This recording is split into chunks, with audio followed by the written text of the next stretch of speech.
Hi everyone, my name is Kamini and I am a storyteller. Welcome to a Storyteller's Deepavali. Join me as I take you on a journey with me and my family to find out how I celebrate Deepavali at home. So the first thing that we do early on Deepavali morning is to set up our altar at home. So here I have my very own altar for all of you to see. Have a look inside and see if you can spot all the very special flowers, the white jasmines, the red roses, and the yellow marigolds. And our deity at home is the Lord Hanuman. He's right here inside my altar. And you see a beautiful clay lamp. This is very, very special to us on Deepavali because Deepavali means the festival of lights. So here we have a path of lights for you to see. So on Deepavali day, I have a lot of visitors coming to my home, especially those who don't celebrate Deepavali on their own. And can you guess what's the favorite thing that they like to do when they come to my home? That's right, they love to eat. So there'll be lots and lots of good Indian dishes like chapati and dal. There'll be rice and biryani and chicken curry, but there is also coconut candy, jalebi, barfi, laddu, and all sorts of sweet meat. If you like sweets, the next time you should come to my house for Deepavali. So remember, I mentioned to you that Deepavali means the path of lights. Now, how did this come to be?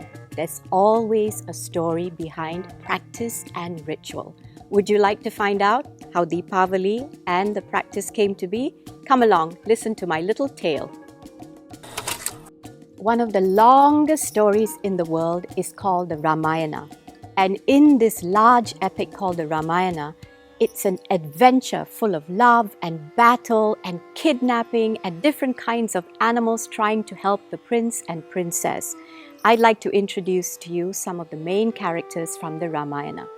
Here we have Princess Sita, we have Prince Ram, we have Hanuman, the monkey god, and we have Ravana, the demon king, who kidnapped Princess Sita. Of course, Prince Ram, together with all his friends and his brother and the army, they went to look for Princess Sita. But there was only one person who could help them find Princess Sita, and that was Hanuman. Hanuman was born with divine powers that allowed him to jump and grow tall and dive into the deep ocean and fight monsters and battle, and he even set the island of Lanka on fire. Hanuman was the one that leapt all across the ocean, went to the island of Lanka, and found where Sita was being kept hidden. He came back and he told Prince Ram, and that's how they built a bridge of stones connecting to Lanka, and they saved Princess Sita. Now, when Princess Sita and Prince Ram were reunited, all the people of the kingdom of Ayodhya, they couldn't wait for their true king and true queen to return to Ayodhya kingdom.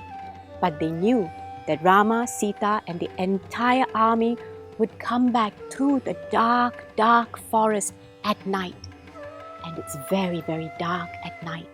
So to light their path, what do you think the people of Ayodhya did? That's right, they lit a path of oil lamps leading from the edge of the forest all the way to Ayodhya palace. And that path of lights signifies the victory of good over evil, the triumph of light over darkness. And that is why we light oil lamps during Deepavali. Something else that we do on Deepavali day is to prepare a beautiful column, or sometimes known as a Ringoli. Now, if you go to the different temples in Singapore during Deepavali, you might see a column pattern like this to welcome you right at the entrance of these temples. At home, I prepare a very simple column or Ringoli with flowers, with oil lamps, and of course, because I'm a storyteller, with my storytelling dolls from India to represent the different characters from the Ramayana.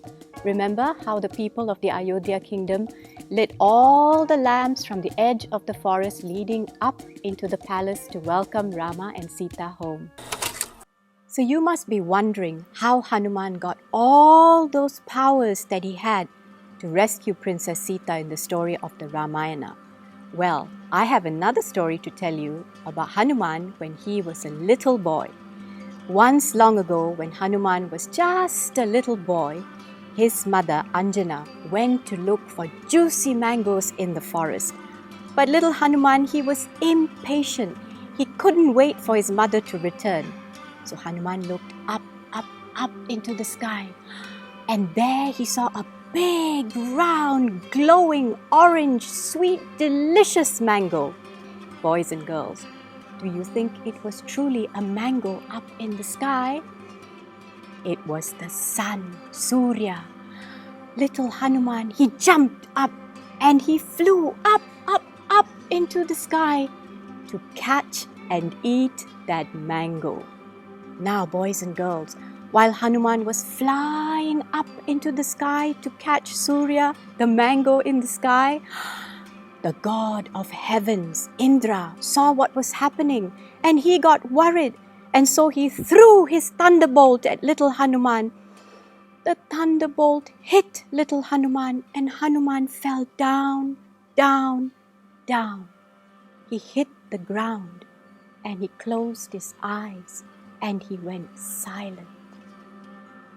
When his mother Anjana came back from the forest holding all the mangoes in her arms, what do you think she saw? She saw her son Hanuman lying on the ground, quiet, with his eyes closed. Anjana began to cry and she called for her husband Vayu. Hanuman's father was Vayu, the god of wind. Vayu came like a typhoon, like a cyclone. He flew this way and that way and he came all the way down to the ground. And when he saw his son hurt, Vayu became angry. How dare the god of heaven hurt his little son? And so Vayu opened his mouth. He opened his mouth and Vayu breathed in all of the air from the entire universe. Now, boys and girls, without air in the universe, without air around the world, the butterflies, they couldn't flap their wings. The birds, they couldn't fly. And the petals, they couldn't bloom. Everything was still, quiet, and silent. Now the gods up in heaven, they became afraid. The world and the universe needed to survive, and for that they needed the air to be back. And so all the gods, Brahma, Vishnu, and Shiva, they came down to the ground where little Hanuman lay, and they begged with Anjana and Vayu, his parents, "Please, please, Vayu, release the air back into the world." Vayu kept quiet. He held his breath inside of him. He did not open his mouth. He did not breathe out the air. Finally, the gods, one by one, they began to bless little Hanuman with magical, magnificent, fabulous gifts and powers. Hanuman will become a hero. Hanuman will become a warrior. Hanuman cannot be burnt by fire. Hanuman cannot be drowned by water. Weapons cannot destroy him. Animals and men cannot kill him. Hanuman will become the greatest of all, and he will be remembered by everyone. Now, boys and girls, Vayu listened to all these blessings and he became happy. These were the blessings of the gods above after all. And so slowly Vayu opened his mouth and he released all the air back into the world, back into the universe. The butterflies, they could flap their wings. The birds, they could fly all around, and the flowers began to open their petals and bloom. Everyone was happy. Most of all, little Hanuman was happy. He opened his eyes, he jumped up into his mother's arms, and what do you think he said? "Where's my mango, Mama?" So the very last thing that we do on Deepavali day is we wait for night time.